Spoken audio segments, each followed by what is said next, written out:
ପାଚିଲା ଓ କଞ୍ଚା। ଥରେ ଯୁବକଟିଏ ବାହା ହେବାର ଅଳ୍ପ ଦିନ ପରେ ଘର ଛାଡ଼ି କୁଆଡ଼େ ଚାଲିଗଲା। ସେ ଥିଲା ଘରର ରୋଜଗାରିଆ ପିଲା। ସେ ଗଲା ପରେ ପରିବାର ଭାରି ଦୁଃଖ କଷ୍ଟରେ ଚଳିଲେ।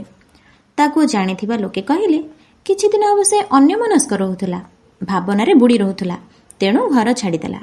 କିନ୍ତୁ ଅଧିକାଂଶ କହିଲେ ବାହା ହେଇ ଘର ସଂସାର କରିବାର ଅଳ୍ପ ଦିନ ପରେ ଏମିତି ସବୁକିଛି ଛାଡ଼ି ଚାଲିଯିବା ହେଉଛି ମସ୍ତ ବଡ଼ ଭୁଲ। ଏମିତି ଆଲୋଚନା ଚାଲିଥିବା ବେଳେ ପାଖରେ ବସିଥିବା ବୁଢ଼ା ଗାଁ ମୁଖିଆ କହିଲେ, ପାଚିଲା ବୋଲି ଝଡ଼ିଗଲା, ଦୁଃଖ କାହିଁ କରୁଛ? ଏ କଥା ଶୁଣି ଯୁବକର ଜଣେ ସମ୍ପର୍କୀୟ ଟିକେ ଖପା ହେଇ ମୁଖିଆଙ୍କୁ କହିଲା, ଅଜା ତୁମେ ପୁରା ବୁଢ଼ା ହେଇଗଲଣି, ତୁମେ ଝଡ଼ି ଯାଉନା, ଅଥଚ ସେ ଭେଣ୍ଡିଆ ପିଲା ଝଡ଼ିଗଲା। ପୁଣି ତୁମେ କହୁଛ ଦୁଃଖ କରିବା ଉଚିତ ନୁହେଁ। ମୁଖିଆ କହିଲେ, ବାବୁରେ ସେଇ ତ ଦୁଃଖ। ସବୁ ଫଳ ପାଚିବା ଲାଗି ସମାନ ସମୟ ନିଅନ୍ତି ନାହିଁ। କେଉଁ ଫଳ 2 ଦିନରେ ପାଚେ ତ କେଉଁ ଫଳ ମାସକରେ ପାଚେ। ପାଚିବା ପରେ ସେ ଗଛରୁ ଝଡ଼ି ପଡ଼େ। ସେ ପିଲା ଶୀଘ୍ର ପାଚିଗଲା, ତେଣୁ ପରିବାର ରୂପକ ଗଛରୁ ଝଡ଼ି ପଡ଼ିଲା।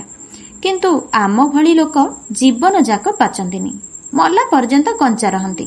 ତେଣୁ ଶେଷ ପର୍ଯ୍ୟନ୍ତ ସ୍ତ୍ରୀ, ପିଲା, ପରିବାର, ଘରଦ୍ୱାର ଆଦିକୁ ନେଇ ଘାଣ୍ଟି ହୁଅନ୍ତି। ଯୁବକର ସମ୍ପର୍କୀୟ ଜଣକ ଏହାର କ'ଣ ଉତ୍ତର ଦେବେ ତାହା ବୁଝିପାରିଲେନି।